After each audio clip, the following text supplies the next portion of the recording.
Jim, this question for the late night drive-thru comes from Billy Stewart. I read somewhere that Jim was offered the spot. Billy Stewart. Billy Stewart. Did he not do Summertime? Summertime and living is easy. Wasn't that Billy Stewart? A lot of people did Summertime. His head up and sky. Your mama's rich, shut girl, and your mama's good looking. Okay, anyway, all right. My favorite version is the Zombies. They do a mean version of that. I'm a Zombies fan. It's the time of the season for the Zombies. It certainly is, but let's go to Billy Stewart's question all right, here. All right. Fuck you then with your goddamn, your questions. I want to talk about music. I'm scared of Harley now. Harley's come over here, sit down at Daddy's feet. She's like, Daddy, why are you yelling? You didn't yell yet. Well, she's a very delicate little thing. She doesn't like raised voices. We have to keep it quiet around the castle for Harley. Okay, well, the question from Billy Stewart. Just whisper. Just whisper. It's not from that Billy Stewart, but from another Billy Stewart. Another Billy. So this Billy Stewart is impersonating the guy who sang Summertime in order to, get the royalties? Why would he be impersonating him? We don't know that. It could be his son. Well, that's true. Did he mention did he say in the email now I'm not related to the guy that did. No. Did he say that? No. Just a name, no hometown, no other details or pertinent information that could help us in this. All right. Should we have a form that people have to fill out if they're going to be asking questions so we can find out a little bit more about them and their background, whether or not they're qualified and mentally stable, able to ask these questions? I don't know. If we get more information about the background, the drive-thru is going to turn into the dating game somehow, I think. Well, all right, that's true. But if it was dark and you were all right, nevertheless. All right, Billy Stewart's question, Jim. Yeah. I read somewhere recently that Jim was offered the spot as Ric Flair's manager during his 1991 WWF run. Is there any truth to this? If so, please elaborate.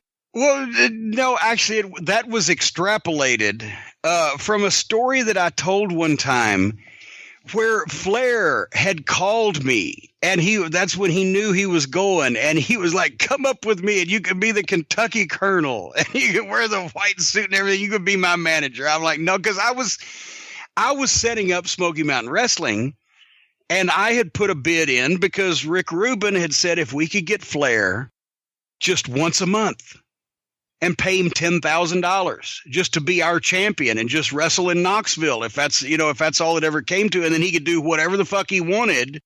And remember now, this was 1991, and I guess Flair's contract had been, in the neighborhood of $400,000 or $500,000 at that time with WCW. I'm not sure. It may not have been quite that much that early on, but regardless. So if Ric Flair could have at that point in time left WCW and made $120,000 working for me once a month and maybe a couple TVs for a little less, right?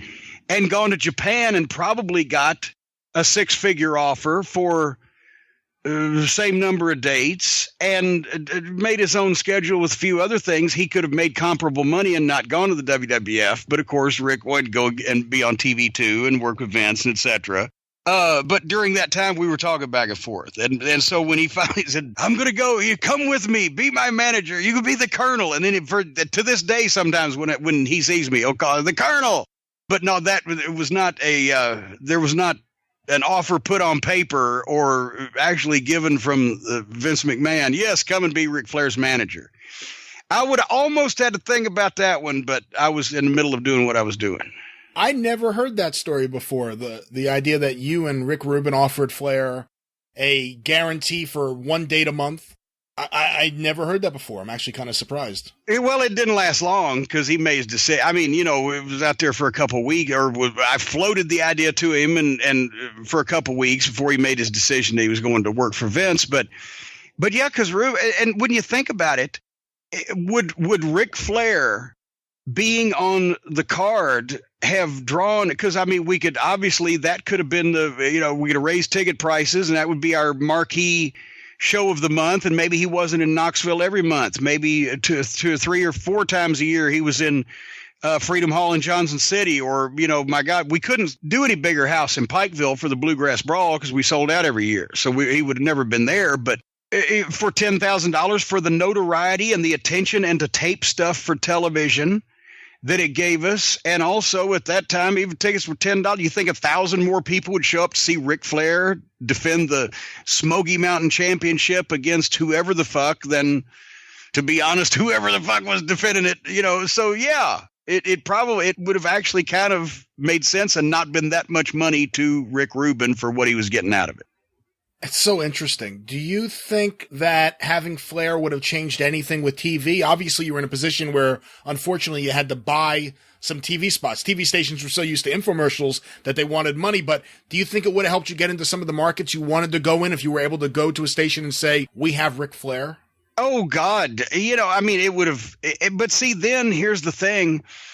If you're hanging your hat on Flair for TV, then he would have needed to be there live. And once again, if you took him to a TV, there's no way you'd get your money back, but you would get eyeballs on your product. And that's what a lot of people have done, is try to get the eyeballs on a product. I maybe had him make a TV taping once out of that year, but I would have put him in my big town, raised ticket prices a couple bucks across the board, built to a big match, taped that, aired highlights on television to make it look even better, had him record interviews, and had and do stuff outside the ring with him, but make him the champion. Then we might have even had a secondary championship like the Smoky Mountain Southern Championship that would be, it would be there all the time for the other towns and etc. But I mean, obviously, if we could have got Ric Flair, 12 times a year for $120,000, we could have made it work some way where at least it would have made a difference in people potentially watching the program, and maybe they would have got hooked on the product a little quicker. But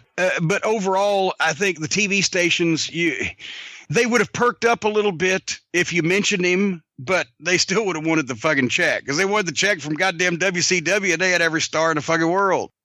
You, of course, were critical of the WWF at that time during those years, as many people were.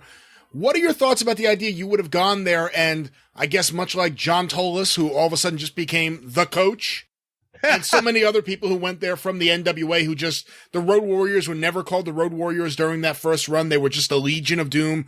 You would have not been Jim Cornette. You would have been the Kentucky Colonel. Yeah, well, I never thought about it, because it wasn't.